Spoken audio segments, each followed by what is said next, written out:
رب اشرح لي صدري ويسر لي أمري واحلل عقدة من لساني يفقهوا قولي.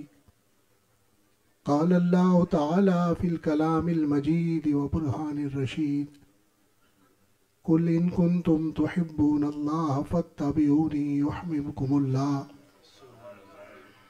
وقال الله تعالى في شان حبيبه مخبرا وآمرا: إن الله وملائكته يصلون على النبي يا أيها الذين آمنوا صلوا عليه وسلموا تسليما. الصلاة والسلام عليك سيدي يا رسول الله وعلى آلك وأصحابك سيدي يا حبيب الله. الصلاة والسلام عليك سيدي يا إمام الأنبياء والمرسلين وعلى آلك وأصحابك سيدي يا خاتم النبيين.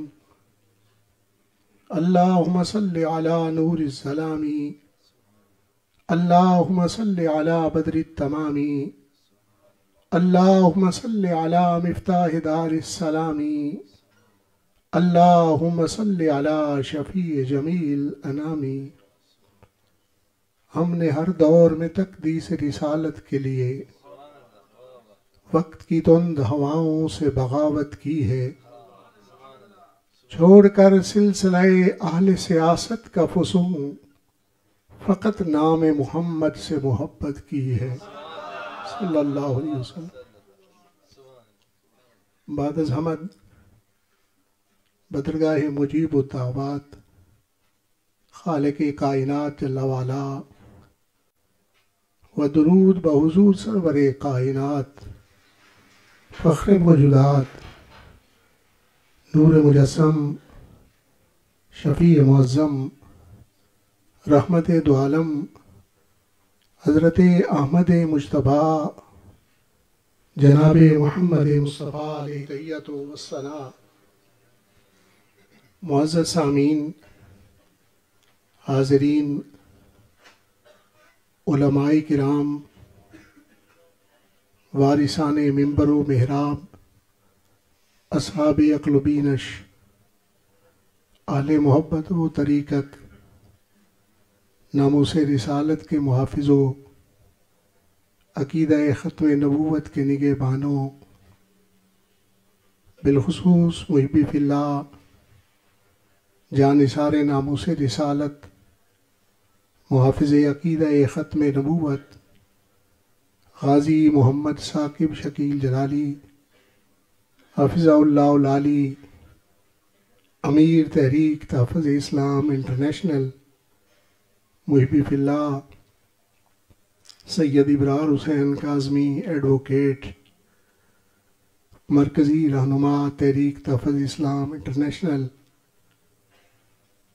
حضرت علامہ عبد الرحمن صاحب جلالی، صدر جماعت جلالیہ ضلع گجرات، محبی فی اللہ علامہ نذیر احمد نوری صاحب، مرکزی رہنما تحریک تحفظ اسلام انٹرنیشنل، عزیزم نیاز احمد نیازی صاحب، مرکزی رہنما تحریک تحفظ اسلام انٹرنیشنل، ماسٹر محمد احسان اللہ صاحب، رہنما تحریک تحفظ اسلام انٹرنیشنل، اور دیگر اسٹیج پر جلوہ گر قابل قدر شخصیات.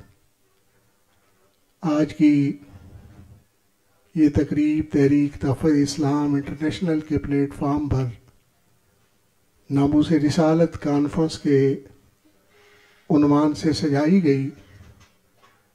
حال میں داخل ہوتے ہی انتہائی خوشی اور مسرت محسوس ہوئی کہ تحریک تحفظ اسلام انٹرنیشنل کے کارکنان کی تربیت کا یہ معیار کہ جب انتخاب کی گہمہ گہمی ہے اور ہر طرف تعلقات روابط آزمائے جا رہے ہیں، ایسے مرحلہ پر یہ نوجوان کس قدر نبی پاک صلی اللہ علیہ وسلم کی ذات اقدس کے ساتھ اپنا تعلق رکھتے ہیں.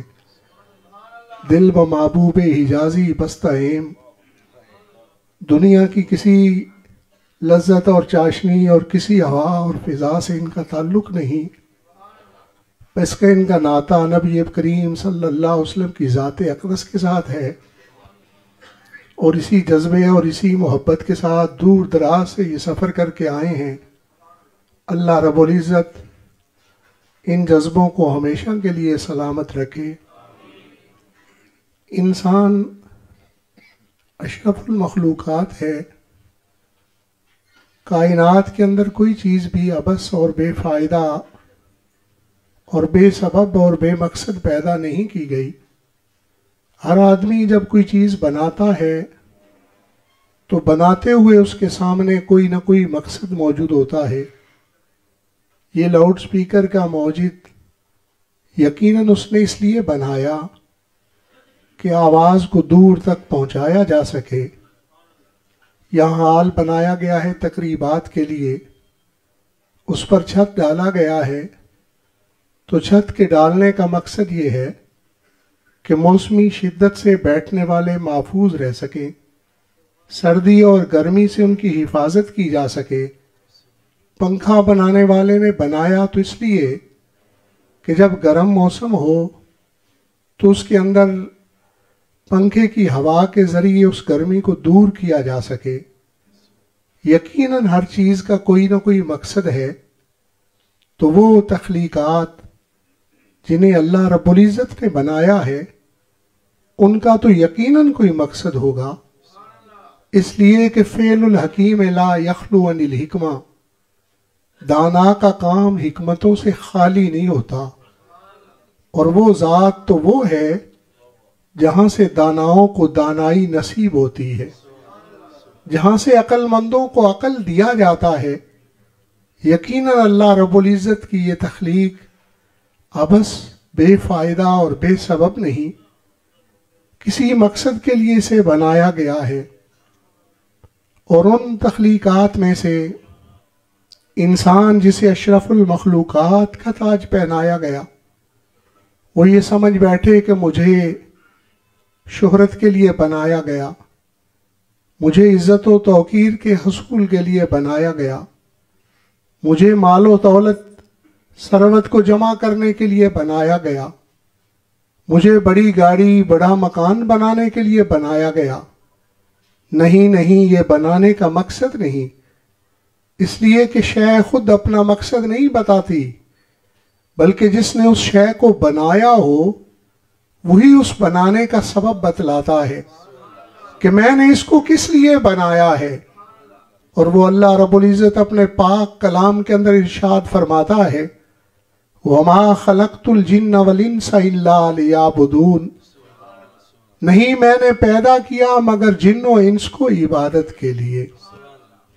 معزز حاضرین، کلام الہی کے مطابق ہمارا مقصد تخلیق وہ اللہ رب العزت کی عبادت ٹھہرا، اور عبادت کا بڑا ایک خوبصورت مفہوم سید المفسرین امزادہ رسول حبر امہ جناب سیدنا عبداللہ بن عباس رضی اللہ تعالیٰ عنہما نے تفسیر ابن عباس کے اندر لکھا ہے، وَمَا خَلَقْتُ الْجِنَّ وَالْإِنسَ إِلَّا لِيَعْبُدُونَ اے لِيَعْرِفُونَ، کہ نہیں ہم نے جن و انس کو پیدا کیا مگر اللہ رب العزت کی پہچان کے لیے، مالک کی معرفت کے لیے، اللہ رب العزت کی شناخت کے لیے، اللہ رب العزت کے قرب کے لیے۔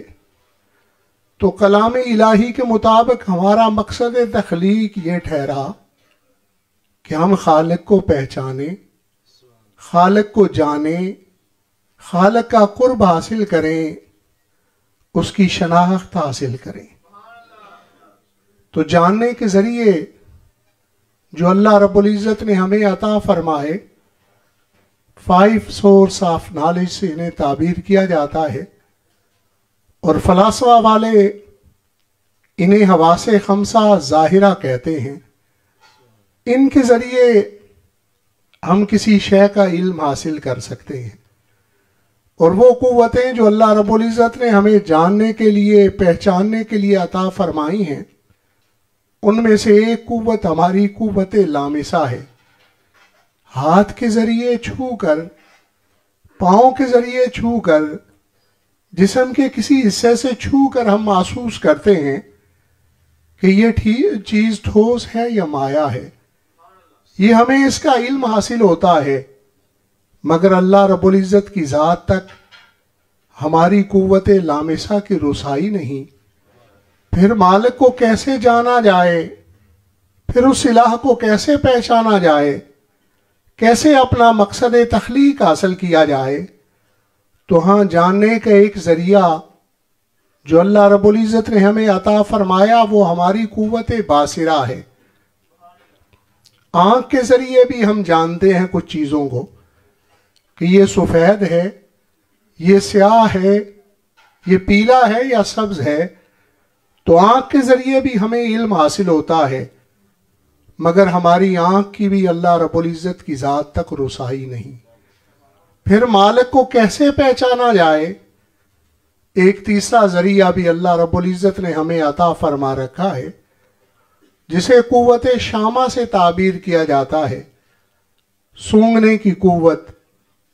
اس کے ذریعے بھی ہم جانتے ہیں کہ یہ چیز خوشبودار ہے، یہ بدبودار ہے، یہ گلاب کا پھول ہے، یہ چنبیلی کا پھول ہے۔ سونگھنے سے بھی ہمیں علم حاصل ہوتا ہے، مگر ہماری سونگھنے کی قوت کی بھی اللہ رب العزت تک رسائی نہیں۔ تو پھر مالک کو کیسے جانا جائے، کیسے اللہ رب العزت کو پہچانا جائے؟ تو ایک ذریعہ اور بھی ہمیں دیا گیا، وہ کان کا ذریعہ ہے۔ ہم سن کے جانتے ہیں کہ جو آواز سنائی دی گئی یہ انسان کی ہے، جو آواز سنائی دی گئی یہ حیوان کی ہے، یہ جو آواز سنائی دی گئی یہ درندے کی ہے، یہ جو آواز ہمارے کانوں میں پہنچی یہ چرندے کی ہے، مگر ہماری کان کی قوت کی بھی اللہ رب العزت کی ذات تک رسائی نہیں ہے۔ پھر کیسے مالک کو پہچانا جائے، کیسے خالق کو جانا جائے؟ حالانکہ ہمارا مقصد تخلیق ہی تو اس کو پہچاننا اور اس کو جاننا ہے، اس کا قرب حاصل کرنا ہے۔ تو ایک اور پانچویں قوت بھی اللہ رب العزت نے ہمیں دے رکھی ہے، جس کے ذریعے ہم کسی چیز کے بارے میں جانتے ہیں، وہ قوت ذائقہ ہے، چکھنے کی قوت۔ اس کے ذریعے ہم جانتے ہیں کہ یہ میٹھی چیز ہے، یہ کڑوی چیز ہے، اس کے ذریعے بھی ہمیں معلومات ہوتی ہیں، مگر ہماری قوت ذائقہ کی بھی اللہ رب العزت کی ذات تک رسائی نہیں۔ اب کیسے اس مالک کو جانا جائے؟ اب کیسے اس مالک کی پہچان حاصل کی جائے؟ کیسے اس کا قرب حاصل کیا جائے؟ تو قدیم فلاسفہ نے ہماری رہنمائی فرمائی کہ اتنے پہ بس نہیں ہوتی کہ حواس خمسہ ظاہرہ کی رسائی نہیں تو اور کوئی ذریعہ موجود نہیں، بلکہ اور بھی کچھ ذرائع موجود ہیں جنہیں حواس خمسہ باطنہ سے تعبیر کیا جاتا ہے۔ ادراک ہے، وجدان ہے، گمان ہے، وہم ہے، خیال ہے، اس کے بھی ذریعے معلومات حاصل کی جاتی ہیں، اس کے ذریعے بھی جانا جاتا ہے، اس کے ذریعے بھی کسی کی پہچان حاصل ہوتی ہے، مگر یہ پانچوں ذریعے اللہ رب العزت پر تو جا کے ان کی بھی بس ہو جاتی ہے۔ اس لیے کہ صاحب سلم العلوم نے لکھا ہے، برتر از خیال و گمان و وہم و توئی، کہ اللہ رب العزت کی ذات تو خیال سے بھی اوپر ہے، گمان سے بھی اوپر ہے، وہم کی بھی وہاں تک رسائی نہیں، وجدان کی بھی وہاں تک پہنچ نہیں، ادراک بھی وہاں نہیں جا سکتا۔ اب کیسے مالک کو پہچانا جائے؟ اب کیسے مالک کے بارے میں جانا جائے؟ کیسے اس کا قرب حاصل کیا جائے؟ تو اہل معرفت نے کئی ذریعے اس مالک کی پہچان کے بتلائے۔ قرآن مجید فرقان حمید کے اندر بھی ایک ذریعہ اللہ رب العزت کے قرب کا بتلایا گیا ہے۔ حدیث مبارکہ کے اندر بھی اللہ رب العزت کی پہچان کے ذرائع بتائے گئے ہیں، مگر آج کی اس نشست کے اندر وہ ذریعہ جو قرآن مجید فرقان حمید کے اندر رب تعالیٰ کے قرب کا بتلایا گیا، وہ ذریعہ کیا ہے؟ قُلْ إِن كُنتُمْ تُحِبُّونَ اللَّهَ فَاتَّبِعُونِي يُحْبِبْكُمُ اللَّهُ، فرما دیجئے اگر تم اللہ رب العزت کی ذات کے ساتھ محبت کرتے ہو، فَاتَّبِعُونِي، تو سید المرسلین صلی اللہ علیہ وسلم کی اتباع کرو، یحببکم اللہ، تم تو مالک سے محبت کرتے تھے، مگر جب اتباع رسول کر لو گے تو اللہ رب العزت تمہیں اپنا محبوب بنا لے گا۔ معزز حاضرین، یہ اللہ رب العزت کے قرب کا ذریعہ ہے۔ میرے حضور حضرت حافظ الحدیث رحمہ اللہ فرمایا کرتے تھے کہ اگر رب تعالیٰ کا فضل چاہتے ہو تو جن پر رب تعالیٰ کا فضل ہے ان کا طریقہ اپنا لو۔ اللہ رب العزت کے قرب کا یہی ذریعہ ہے کہ جو ہستی مالک کی محبوب ہے ان کے طریقوں کو اپنا لو گے تو اللہ رب العزت تمہیں بھی اپنا محبوب بنا لے گا۔ فَاتَّبِعُونِی، میرے آقا کریم صلی اللہ علیہ وسلم کی فرما برداری کرو۔ قرآن مجید کے اندر جو الفاظ استعمال ہوئے، اطیعوا اللہ و اطیعوا الرسول، اللہ رب العزت کی اطاعت کرو، اس کے رسول صلی اللہ علیہ وسلم کی اطاعت و فرما برداری کرو، اور ادھر فَاتَّبِعُونِی کا کلمہ اتباع کا تقاضا ہے۔ دونوں کا مفہوم اردو زبان شاید حقیقت کے اعتبار سے بیان کرنے سے قاصر ہے، اور مترجمین دونوں کا معنی یہی کرتے ہیں کہ فرما برداری، تابع داری، بات کا مان لینا۔ نہیں، قرآن مجید بڑا فصیح ہے اور بڑا بلیغ ہے، اس سے زیادہ کہیں فصاحت و بلاغت موجود نہیں۔ اطاعت کا مفہوم تو یہ ٹھیک ہے، فرما برداری، بات کا مان لینا، تابع داری کرنا، مگر اتباع صرف فرما برداری نہیں، اس کے ساتھ کسی جذبے کی بھی ضرورت ہے، کسی اور قوت اور طاقت کی بھی ضرورت ہے۔ دیکھیں، شاہ صاحب میرے ساتھ بیٹھے ہیں تو قانون والے لا کی جو تعریف کرتے ہیں، جورسپروڈنس والے، وہ یہ تعریف کرتے ہیں it is a command of sovereign backed by sanction, کہ یہ اعلیٰ اختیاراتی ہستی کا آرڈر ہے اور اس کے پیچھے سزا بھی موجود ہوتی ہے۔ تو اتباع صرف فرما برداری نہیں، اس کے پیچھے کوئی جذبہ درکار ہے، تب وہ فرما برداری ہو تو وہ اتباع سے تعبیر کی جاتی ہے۔ آسان کرتا جاؤں، جب بھی کسی کی بات مانی جاتی ہے تو وہ بات مانے جانے کے کچھ اسباب ہوتے ہیں۔ یا تو ڈر کی وجہ سے کسی کی بات مانی جاتی ہے، یا طمع اور لالچ کی وجہ سے کسی کی بات مانی جاتی ہے۔ انسان ملازمت کرتا ہے، تنخواہ ملنی ہے، کسی کمپنی کے ساتھ اس کا کنٹریکٹ ہے، کسی ڈپارٹمنٹ میں جاب کرتا ہے، تو اس سبب سے بات مانی جاتی ہے، یا تو ڈر کی وجہ سے یا لالچ کی وجہ سے۔ اور ایک تیسرا سبب بھی ہے بات کے مانے جانے کا، وہ ہے کہ کسی سے محبت ہو، کسی سے عقیدت ہو، کسی سے پیار ہو تو اس کی بات بھی مانی جاتی ہے۔ اور اتباع ایسے ہی ماننے کا تقاضا کر رہی ہے کہ ایسی فرما برداری جو بیکڈ بائی لو ہو، جس کے پیچھے محبت کا جذبہ کار فرما ہو۔ تو قرآن مجید فرقان حمید جو اپنے قرب کا ذریعہ اللہ رب العزت کی پہچان کا بتلا رہا ہے، وہ یہ ہے کہ رسول مکرم صلی اللہ علیہ وسلم کی فرما برداری محبت کی بنیاد پر کی جائے تو اللہ رب العزت اپنا محبوب بنا لیتا۔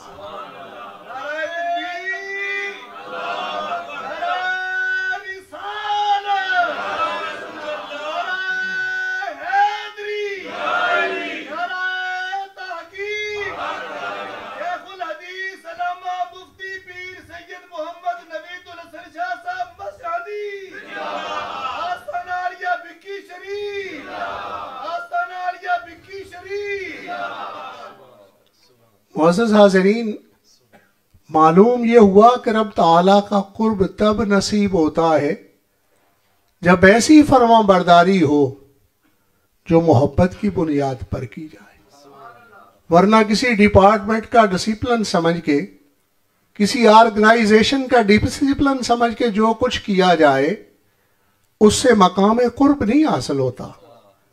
یہ صوفیاء کرام اہل اللہ، انہوں نے یہ جو دولت پائی ہے یہ محبت رسول کی بنیاد پر پائی۔ انہوں نے یہ ساری عبادات کی ہیں مگر اپنے محبوب کی ادائیں تصور کرتے ہوئے، اپنے محبوب کے طریقے تصور کرتے ہوئے۔ جب اس انداز میں یہ بندگی کرتے ہیں تو پھر اللہ رب العزت انہیں مقام قرب عطا فرماتا ہے۔ اور پھر اگر محبت غیور ہو جائے، جس طرح غازیوں کی محبت ہوتی ہے، عشاق کی محبت ہوتی ہے، تو پھر اور اس کے اندر کمال آ جاتا ہے۔ دیکھیں غازی صاحب نے ناموس رسالت کے لیے کتنا بڑا قدم اٹھایا۔ سبب کیا تھا؟ کہ وہ محبت رسول ملی جو غیرت مند محبت تھی، جو غیور محبت تھی، اور اس کے سبب سے اتنا بڑا قدم اٹھانا پڑا۔ اللہ رب العزت یہ دولت دے دے تو بہت بڑی دولت ہے۔ یہاں تک کہ حدیث مبارکہ کے کلمات ہیں، میرے آقا کریم صلی اللہ علیہ وسلم کی بارگاہ اقدس میں سوال کیا گیا، متی الساعۃ، آقا قیامت کب قائم ہوگی؟ دیکھیں یہ حدیث مبارکہ کیا بتلا رہی ہے کہ صحابہ اکرام رضوان اللہ اجمعین کا اعتقاد حضور سید المرسلین صلی اللہ علیہ وسلم کی ہستی کے بارے میں کیا تھا۔ قیامت کسی نے دیکھی ہے؟ کسی نے نہیں دیکھی، اس کا مطلب ہے غیب کی بات ہے۔ تو غیب کی بات کا علم میرے آقا کریم صلی اللہ علیہ وسلم کو ہے، تبھی تو آپ سے پوچھا جا رہا ہے۔ صحابہ اکرام رضوان اللہ اجمعین یہ جانتے تھے کہ آپ کو قیامت کا علم ہے، اسی لیے قیامت کے حوالہ سے سوال کیا گیا۔ تو میرے آقا کریم صلی اللہ علیہ وسلم نے جواباً ارشاد فرمایا، کیا اتنی سہل اعمال کی دولت جمع کر لی ہے، اتنے خیر والے عمل جمع کر لیے ہیں کہ قیامت کے بارے میں سوال کرتے ہو؟ اتنی تیاری کر لی ہے؟ تو عاجزی سے عرض کیا گیا، حالانکہ ان کے پاس تو یہ عمل ہی بہت بڑا عمل تھا اور جنت کا بین ثبوت تھا کہ حالت ایمان میں آقا کریم صلی اللہ علیہ وسلم کی زیارت کر لیں۔ مگر دیکھیں ان کا طریقہ کیا ہے، جن کے پاس کچھ ہوتا ہے، جن کے برتن بھرے ہوتے ہیں، ان کا طریقہ کیا ہوتا ہے۔ بڑی عاجزی سے عرض کی، حضور کچھ نہیں، نہ کوئی تیاری کی ہے، صرف اتنی سی بات ہے کہ میرے دل میں آپ کی محبت موجود ہے۔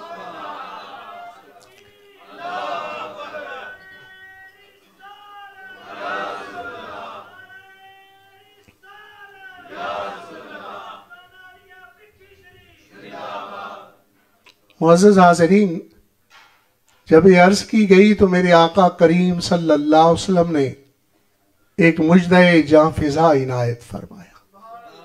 آپ نے ارشاد فرمایا، المرء مع من احب، جس کے ساتھ دنیا میں محبت ہوگی آخرت میں انسان اسی کے ساتھ موجود ہو۔ معزز سامعین، اگر آقا کریم صلی اللہ علیہ وسلم کی محبت دل میں موجود ہوگی تو حشر سید المرسلین کے ساتھ ہو۔ اگر دل میں محبت اہل بیت اطہار رضوان اللہ اجمعین کی ہوگی تو حشر اہل بیت اطہار رضوان اللہ علیہم اجمعین کے ساتھ ہو۔ اگر دل میں محبت صحابہ اکرام رضوان اللہ اجمعین کی ہوگی تو حشر صحابہ اکرام رضوان اللہ اجمعین کے ساتھ ہوگا۔ اگر دل میں محبت لوگوں کی ہوگی، نیکوکاروں کی ہوگی، پارساؤں کی ہوگی، غازیان اسلام کی ہوگی، شہداء کی ہوگی، مجاہدین ختم نبوت کی ہوگی، تو المرء مع من احب، حشر ان کے ساتھ ہوگا۔ اگر دل میں محبت داتا گنج بخش علی اجویری رحمہ اللہ کی ہوگی تو حشر داتا گنج بخش علی اجویری رحمہ اللہ کے ساتھ ہوگا۔ اگر دل میں محبت حضرت خواجہ اجمیری رحمہ اللہ کی ہوگی تو حشر خواجہ اجمیری رحمہ اللہ کے ساتھ ہوگا۔ اگر دل میں محبت حضور مجدد الفسانی رحمہ اللہ کی ہوگی تو حشر حضور مجدد الفسانی رحمہ اللہ کے ساتھ ہوگا۔ اگر دل میں محبت اعلیٰ حضرت شیر ربانی رحمہ اللہ کی ہوگی تو حشر اعلیٰ حضرت شیر ربانی رحمہ اللہ کے ساتھ ہوگا۔ اگر دل میں محبت امام احمد رضا خان بریلوی رحمہ اللہ کی ہوگی تو اشر امام محمد رضا بریلوی رحمہ اللہ کے ساتھ ہوگا۔ میرے آقا کریم صلی اللہ علیہ وسلم نے واضح انداز میں کتنا بڑا اصول ارشاد فرما دیا، المرء مع من احب، جس سے محبت ہوگی حشر میں اسی کے ساتھ موجود ہوگا۔ شاید اسی حقیقت کو سمجھتے ہوئے مفکر پاکستان ڈاکٹر علامہ محمد اقبال رحمہ اللہ نے فرمایا، در دل مسلم مقام مصطفیٰ است، آبروئے ماز نام مصطفیٰ است۔ دنیا کی اور آخرت کی ساری عزتیں اسی نام مبارک سے ہمیں حاصل ہو۔ معزز سامعین، جہاں یہ خوشخبری ہے وہاں ہمارے لیے یہ وعید بھی ہے کہ اگر دل کے اندر محبت کسی موسیقارہ کی ہوگی، کسی اداکارہ اور فاحشہ کی ہوگی، کسی فاسق و فاجر کی ہوگی، تو حشر اسی کے ساتھ ہوگا۔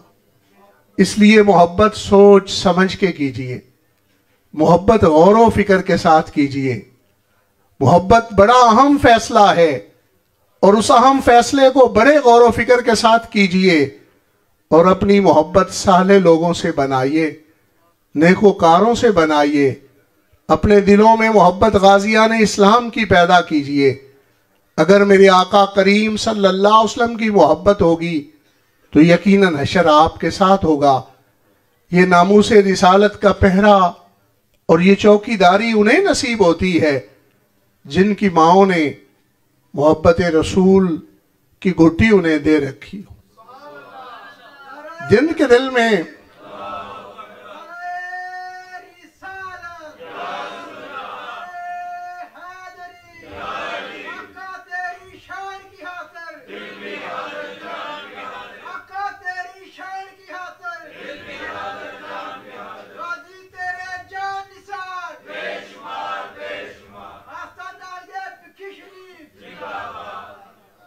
اللہ رب العزت ہم سب کو نبی پاک صلی اللہ علیہ وسلم کی ذات اقدس کے ساتھ مزید محبت کرنے کی توفیق عطا فرمائے۔ وما علیہ الا البلاغ المبین۔